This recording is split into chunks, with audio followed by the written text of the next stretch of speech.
네, 안녕하세요. 멘탈의 전부다의 철영입니다. 네, 7월도 절반이 지나가는 가운데 새로운 한 주가 시작되었습니다. 주말 동안 큰 일이 있었던 만큼 첫 거래일부터 심상치 않았는데요. 미국 증시는 3대 지수가 모두 상승했고 암호화폐 시장은 비트코인과 이더리움의 호재가 발생하며 시장 전체가 크게 상승했습니다. 우선 파월 의장이 지난주 의회의 발언에 이어서 새롭게 입장을 표명했는데 기존보다 더 비둘기파적이 되었습니다. 지난주 물가와 고용의 밸런스를 생각해야 한다던 입장에서 추가적으로 물가가 2%로 내려올 때까지 기다리지 않겠다라면서 더 확실하게 금리 인하에 대한 입장을 굳혔습니다. 이것은 지난주 의회 발언 이후 새롭게 발표된 CPI 지수를 감안한 발언으로 생각되는데요. CPI가 예상보다도 더 하락했기 때문에 물가 하락에 대한 확신이 강해졌고, 반면 실업률은 4.1%로 본격적인 상승 국면에 들어가면서 금리를 낮춰야 할 시기가 다가온 것으로 판단한 것이겠죠. 이런 전망에 따라 9월 금리 인하 가능성은 다시 90% 가까이 올랐습니다. 특별한 일이 없는 한 거의 확정적이 되어가고 있는 모습이고요. 이후로도 매 FOMC마다 금리를 인하해서 12월이면 연내 3차례 금리 인하를 예상하고 있습니다. 이것은 지난 6월 FOMC 당시 연준의 점도표 예측대로 되돌아간 거죠. 이러한 흐름은 당연하게도 위험 자산들에게 유리합니다. 주식과 암호화폐 같은 위험 자산들은 금리가 낮아지고 유동성이 확장되는 환경일수록 혜택을 받기 때문이죠. 최근 증시와 암호화폐 시장의 상승세의 중요한 원인 중 하나입니다. 그리고 암호화폐 시장의 경우 대장인 비트코인과 부대장인 이더리움에 동시에 호재가 발생하면서 알트코인까지 동반 상승하고 있습니다. 그 호재란 무엇이냐? 우선 비트코인의 경우 주말 동안 트럼프 대통령 후보가 피격되는 사건이 있었죠. 암살 미수로 그친 이 사건으로 인해 트럼프 후보의 당선 가능성이 더 올라간 것으로 집계되고 있습니다. 근데 이게 왜 비트코인의 호재로 작용한 걸까요? 그것은 트럼프 후보가 최근 친암호화폐 성향으로 전향했기 때문이죠. 트럼프는 비트코인의 가장 큰 연례 행사 중 하나인 비트코인 컨퍼런스에 이번 달 27일 출연할 예정입니다. 심지어 이번 피격 사건 이후로도 참석 일정을 바꾸지 않았다는 점을 확인해 주었으니까 친암호화폐적 입장을 공고히 하겠다는 아주 확고한 의지를 표명한 것이나 마찬가지입니다. 세계에서 가장 강한 나라의 당선이 유력한 대통령 후보가 가장 큰 비트코인 행사에서 연설을 합니다. 이것은 아주 큰 의미를 가지는 일이죠. 미국이라는 나라 전체가 친비트코인적 성향으로 전향되어가는 특이점에 해당하는 일입니다. 실제 트럼프 피격 사건 이전까지 58,000달러의 200일 지수 이평선에 강하게 막혀있던 비트코인은 이 사건이 전해진 이후 거의 10% 가까이 상승하면서 64,000달러를 넘기기도 했습니다. 이것은 시장이 트럼프 당선 확률의 상승을 확실하게 비트코인의 호재로 인식하고 있다는 증거죠. 그런데 호재는 이뿐만이 아닙니다. 그 외에도 수많은 호재들이 동시에 몰려오고 있는데요.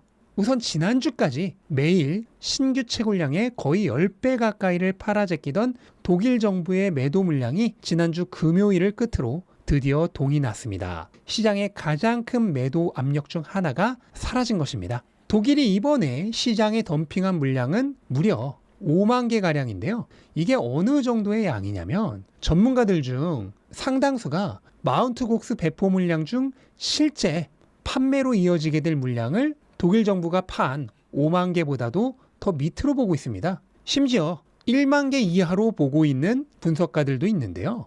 그러니까 어쩌면 마운트 곡스보다 훨씬 더 큰 악재였을 수 있는 독일 정부의 매도가 이제 완전히 끝이 났다는 것입니다. 그리고 악재 해소는 반대로 호재로 작용하죠. 그뿐이 아닙니다. 독일 정부 못지않게 비트코인을 팔아대던 채굴자들의 매도도 거의 끝이 나고 있습니다. 채굴자들의 가동률이 지난 4월 고점 대비 10% 하락했고, 이것은 지난 FTX 파산 당시의 하락률과 맞먹으면서 과거 역사적인 채굴자 항복 신호에 가까운 수치입니다.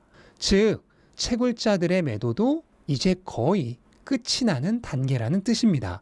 그런데 이게 다가 아닙니다. 수요 측면에서도 엄청난 호재들이 기다리고 있는데요. 우선 ETF가 돌아오기 시작했습니다. 미국의 현물 ETF들은 지난주에만 18,000개가 넘는 비트코인을 사들이며 최근 내 4달 중에 두 번째로 많은 순유입을 기록했습니다.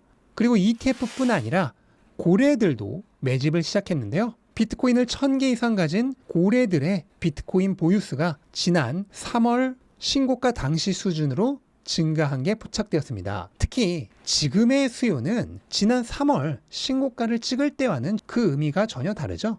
이때는 ETF로 자금이 몰려 들어오면서 일종의 포모까지 겹쳐지며 마구잡이로 사들이던 시기였고, 지금은 확실하게 가격이 하락하는 기간 동안 매수를 하는 전형적인 바이 더 딥의 수요입니다. 그리고 이런 저점 매수 수요가 고점 매수 수요보다 펀더멘털적으로 훨씬 더 건강한 수요죠. 심지어 이게 끝이 아닙니다. 앞으로 다가올 훨씬 더 큰 잠재적 수요들이 있는데요. 우선 파산한 거래소인 FTX의 보상 물량이 4분기부터 배포되기 시작할 예정입니다. 그런데 이 물량은 암호화폐가 아니라 현금 지급으로 청산이 됩니다. 이게 핵심이죠. 이 배포될 현금이 무려 160억 달러에 이르는데, 전문가들 중 일부는 이 160억 달러의 절반가량이 다시 암호화폐 시장으로 투입될 것으로 예상하고 있습니다. 그럼 160억 달러의 절반인 80억 달러 정도가 다시 시장에 투입될 것으로 예상해 볼 수 있는데요. 이 80억 달러가 어느 정도의 규모, 이 80억 달러가 어느 정도의 규모냐? 비트코인 가격을 6만 3천 달러 정도로 잡았을 때 무려 비트코인 12만 7천 개에 해당하는 엄청난 금액입니다. 이것은 마운트 곡스 전체 물량과 거의 맞먹는 수치죠. 이 정도의 매수 파워가 4분기부터 유입될 수 있다는 것입니다. 그런데 심지어 이게 다가 아닙니다. 마찬가지로 파산했던 제네시스의 보상 물량도 조만간 배포가 시작됩니다. 제네시스는 최초 4만 6천 개 정도의 비트코인을 가지고 있었는데 이 물량을 현금으로 전환하는 작업을 시작했습니다. 근데 제네시스는 이 비트코인을 독일처럼 시장에서 그냥 파는 게 아니라 가격에 영향을 덜 주는 장외 시장에서 매도하고 있습니다. 실제로 얼마 전 12,000개가 넘는 비트코인을 판매했을 때도 가격에 영향이 거의 없었죠. 그렇다면 조만간 비트코인 5만 개 물량에 해당하는 현금이 투자자들에게 뿌려지게 되고, 마찬가지로 이 중 절반 정도가 다시 시장에 돌아온다면 비트코인 2만 3천 개 물량의 수요가 증가하는 것입니다. 앞에 FTX의 물량과 합치면 무려 15만 개 이상으로 마운트 곡스 전체 물량을 뛰어넘습니다. 그런데 호재는 비트코인에서만 끝나지 않습니다. 암호화폐 시장의 부대장인 이더리움의 현물 ETF가 다음 주 출시될 것이 매우 유력해지고 있습니다. ETF 관련 가장 신빙성 높은 전문가인 에릭 발추나스에 따르면 다음 주 화요일부터 이더리움 ETF가 출시될 가능성이 거의 확정적에 가깝다고 합니다. 그리고 이더리움 ETF의 출시는 곧 알트코인 시장의 동반 상승을 이끌어낼 수 있죠. 거기에 친암호화폐 성향의 대통령이 당선된다면 예상보다 빠르게 다음 차례인 솔라나 ETF도 승인될 수 있습니다. 이더리움에 이어 솔라나마저 ETF가 승인된다면 알트코인 시즌이 당겨지면서 알트 대불장이 올 가능성도 배제할 수 없습니다. 말 그대로 암호화폐 시장 전체가 붐 단계로 진입하게 되는 것입니다.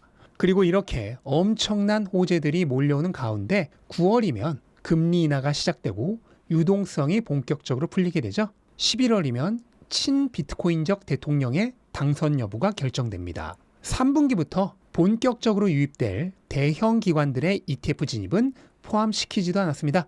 이 모든 호재들이 연말을 향해 동시다발적으로 몰려오고 있습니다. 말 그대로 호재의 대폭풍입니다.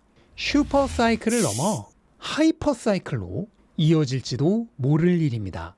계속해서 말씀드렸듯 이번 비트코인 사이클의 진짜 본무대는 이제부터입니다. 그리 멀지 않은 미래에 비트코인은 전고점을 뚫어내고 완전히 새로운 국면으로 진입할 것입니다. 그리고 비트코인의 대상승장은 늘 이때부터 시작이 되었죠.